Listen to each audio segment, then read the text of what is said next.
Oke, Assalamualaikum. Balik lagi sama gue, Ilan Alkatiri. Di video ini, gue mau membahas beberapa hal tentang Timnas Indonesia. Ada isu juga, ada isu yang lagi hangat. Gue akan singgung nanti di awal-awal video. Gue mau ngebahas tentang laga pamungkas kita melawan Filipina antara hidup dan mati. Ini rekor pertemuannya seperti apa, terus kasus Verdong juga, update-nya kayak gimana. Sama nanti gue juga akan ada susunan line up. Prediksi gue kira-kira kalau line up-nya seperti ini, kira-kira Indonesia akan seperti apa. Gue ada beberapa hal juga, informasi-informasi yang akan gue sampaikan ke kalian. Tapi sebelumnya, buat kalian yang lagi nonton gue tapi belum sholat, kalian sholat dulu, di pause video gue.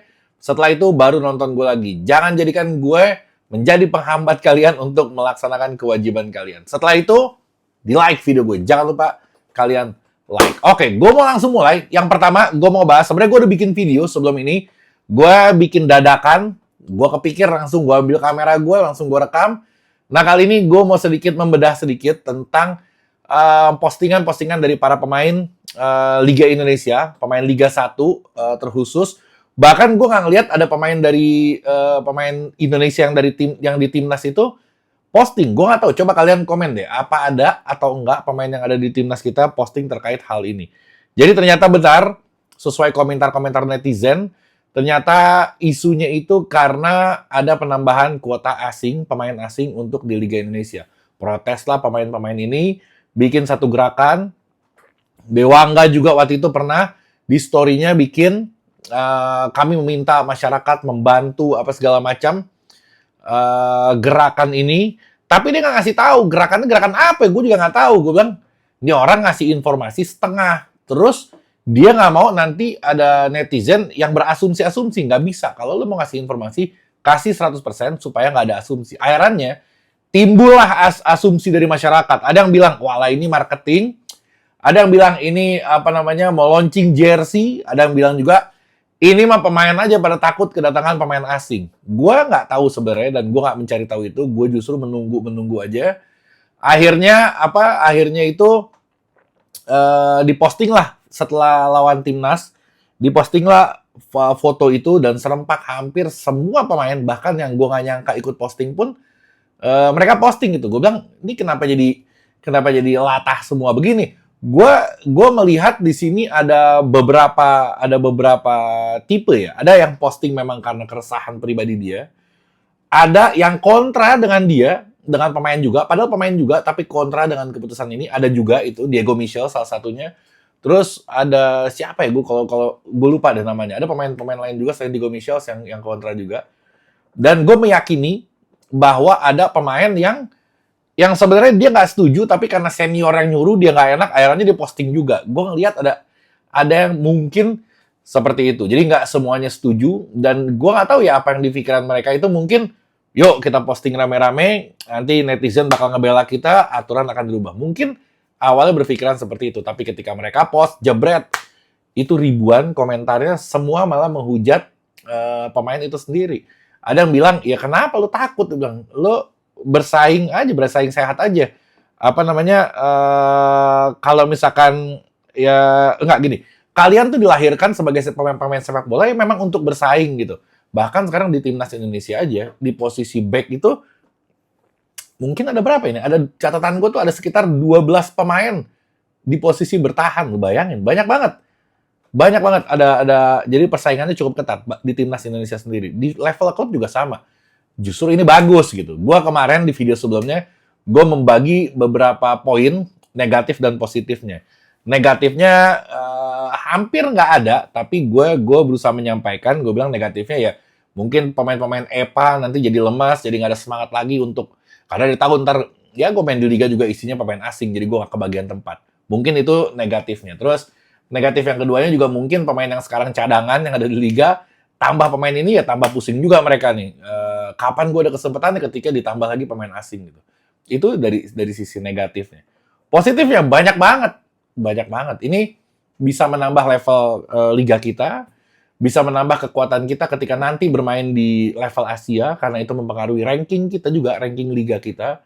Terus, mungkin pemilik-pemilik klub juga gerah juga dengan gaji para pemain Liga Indonesia yang sebenarnya skill-nya biasa aja, tapi gajinya fantastis gitu. Jadi, cara mengakalinya mungkin seperti ini. Untuk si pemainnya pun, untuk si pemainnya pun dia harus introspeksi juga. Introspeksinya kayak gini.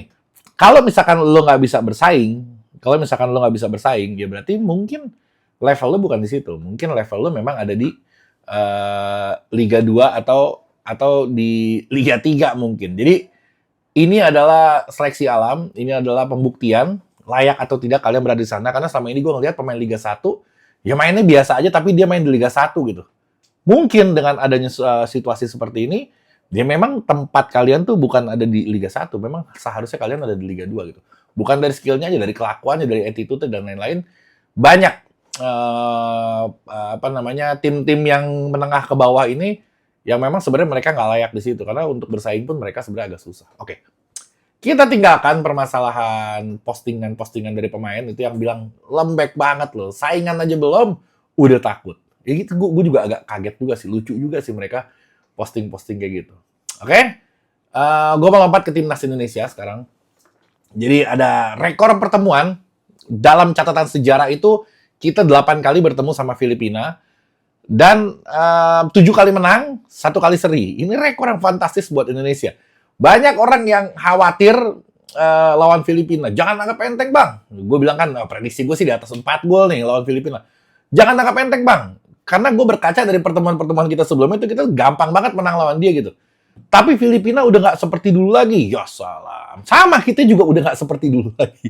Kita juga bukan Indonesia yang dulu lagi. Indonesia yang zaman dulu lawan Filipina zaman dulu aja kita bisa menang banyak gitu. Apalagi Indonesia yang sekarang melawan Filipina yang sekarang. Nah, sekarangnya pun ini Indonesia rasanya di atas Filipina untuk segi kualitas pemain. Kita bisa seri di sana ya karena lo tau sendiri lapangannya hancur-hancuran kayak gitu. Dan belum ada pemain-pemain kayak J.I.S.T.E.S, Tom Haye, Orat Mangun, Verdong itu belum ada. Sekarang mereka pada main.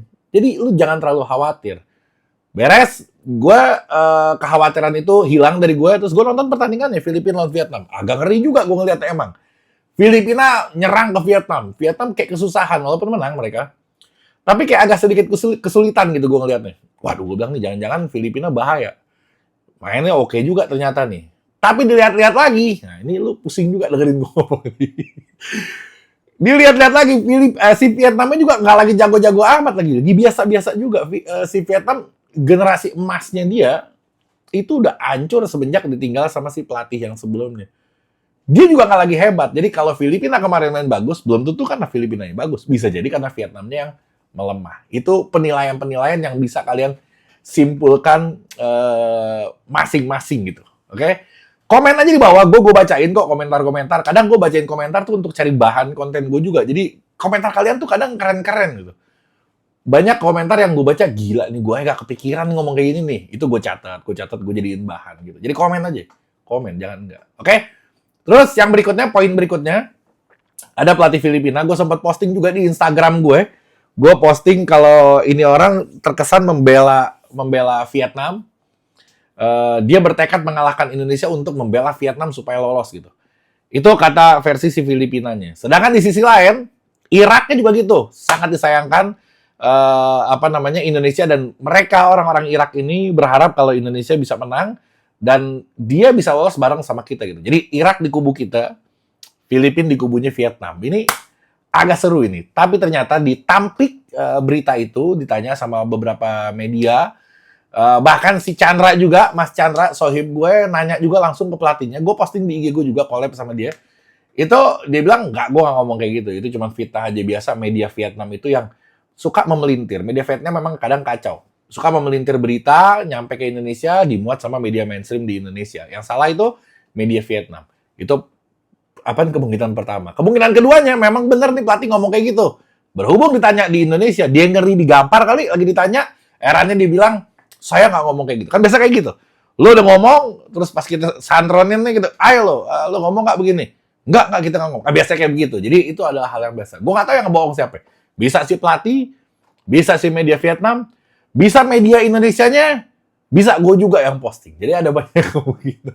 Ada banyak kemungkinan. Tapi gue sudah mengklarifikasi itu dengan memposting video terbaru.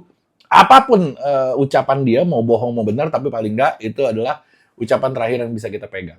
Begitu, oke. Yang berikutnya, Irak, tadi gue akan sambung lagi masalah Irak. Gue ngelihat PSSI, account Instagram PSSI kalau buat kita kan. Buat Irak tuh ada Iraqi football apa gitu namanya. Nanti lu lihat sendiri. Dia posting pas lagi di Indonesia dan dia memuji kita supporter Indonesia karena dia pas lagi di bis direkam sama dia didadah-dadahin itu membuat pemain Irak itu happy dan federasi mereka happy.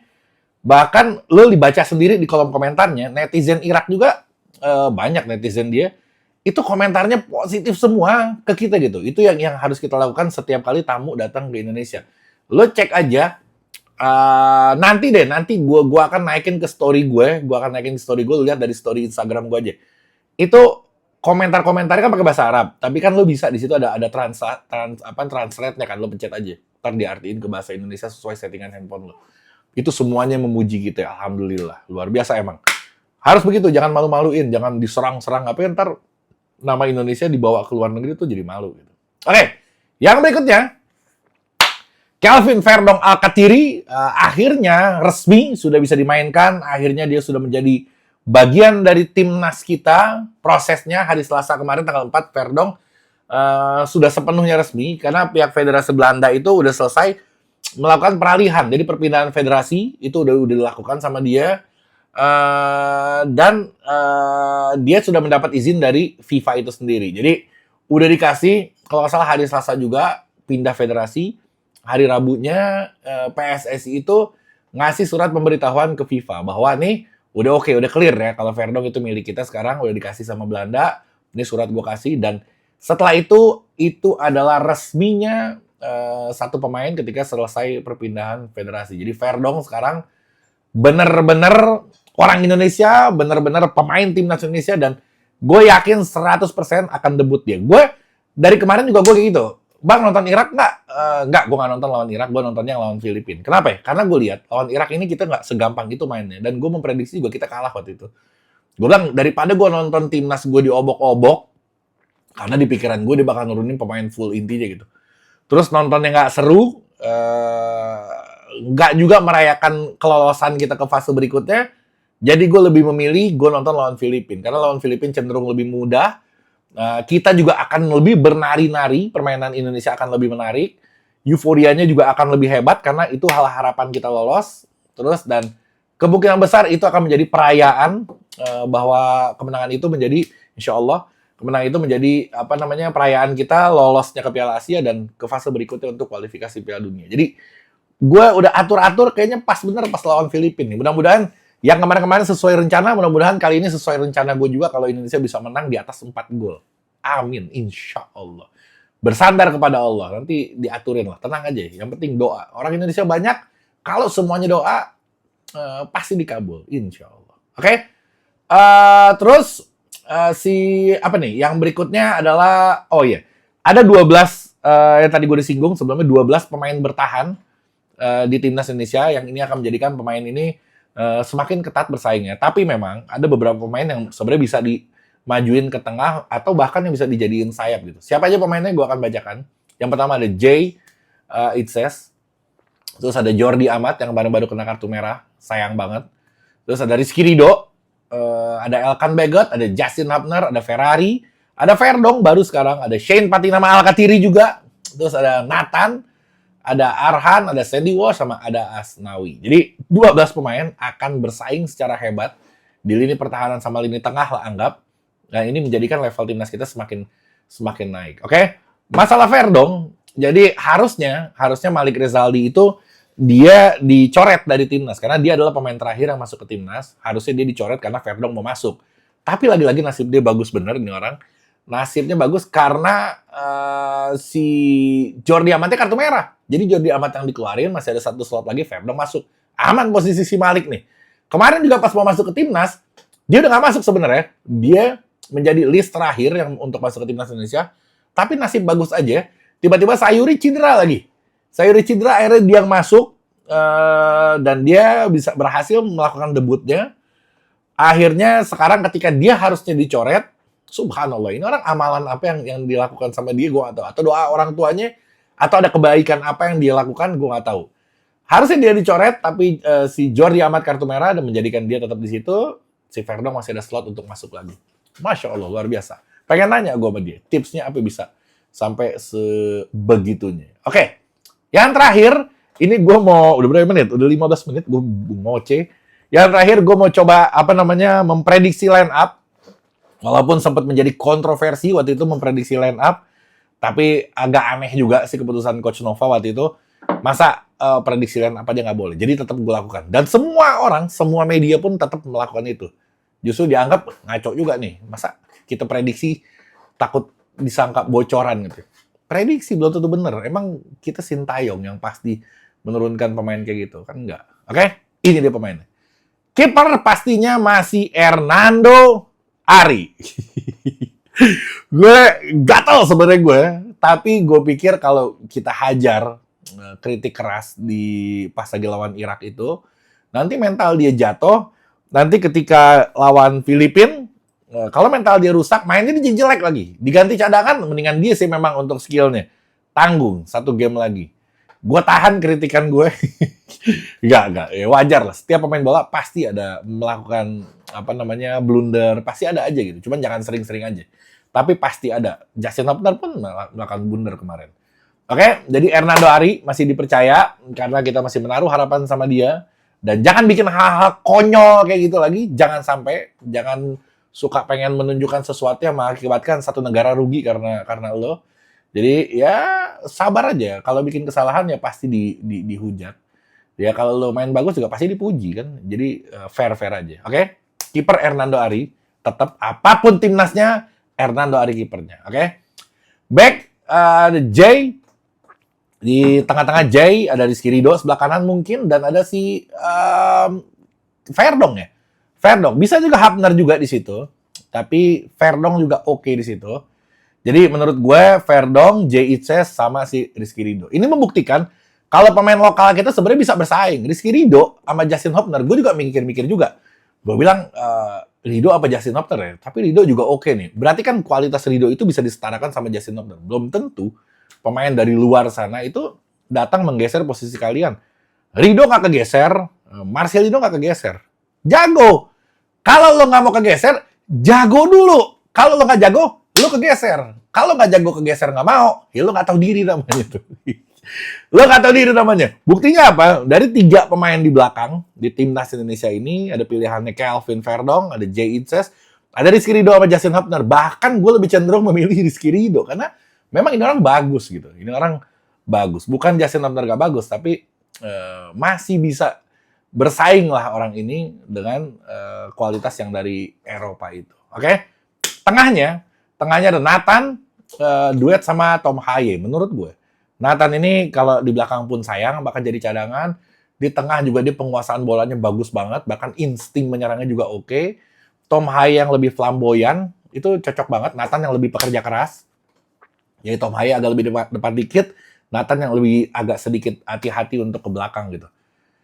Perpaduan Tom Haye dan Nathan ini bagi gue ini sangat amat stabil. Walaupun ada Ivar Jenner di sana, tapi kalau gue cenderung Ivar Jenner lebih ke depan lagi. Nanti gue akan sampai ke sana. Terus sebelah kanan dia ada Es Krim Walsh. Ini keren banget dia mainnya dan dia insting menyerangnya juga bagus. Kirinya ada biasa Shane Alkatiri. Itu juga insting menyerangnya bagus, bertahannya juga oke. Kanan kiri kita Walsh sama Shane Patinama ini udah cukup oke. Tinggal Tom Haye mengalirkan bola, Nathan yang kira-kira menjaga-jaga kalau kita mau ada keserang gitu. Depannya itu ada biasanya Marcelino, Rafa sama Orat Mangun. Tapi gue kenapa lebih cenderung ke Ivar ya? Ivar tuh dia bisa jadi attacking midfielder right apa left gitu, paling enggak. Terus Orat Mangun Rafa yang taruh di depan target man, Orat Mangun di sebelah kirinya. Kayaknya sih kalau Ivar, Rafa sama Orat Mangun ini akan bagus banget. Karena gue kemarin ngeliat Marcelino harus ada peluang dia di luar kotak penalti yang dia harusnya dia sikat di situ, tapi kayaknya masih kelagapan. Jadi sama dia nggak ditendang gitu. Sisanya dia bagus banget mainnya. Cuman itu aja yang bikin, aduh nih gue bilang nih kalau Ivar nih udah dipelintir di bola nih. Kalau gue ngeliatnya kayak gitu. Dan Ivar kayaknya untuk tektokan sama Shane Patinama itu kayaknya bakal bagus banget karena tipikal mereka berdua ini penari di lapangan gitu. Kayaknya bakal keren sekali kalau misalkan Ivar bisa berduet di sebelah kanannya. Jadi Tom Haye sebelah kanan, Nathan di kiri kan tadi. Ivarnya di sebelah kanan juga. Jadi tektokannya tinggal Sandy Walsh yang yang apa namanya, yang menyisir dari belakang untuk mengumpan kepada Ragnar Ortmann. Kayaknya bakal keren kalau gue berangan-angan seperti itu. Oke? Kayaknya cukup dari gue 20 menit. Oke, sekian dari gue. Assalamualaikum warahmatullahi wabarakatuh.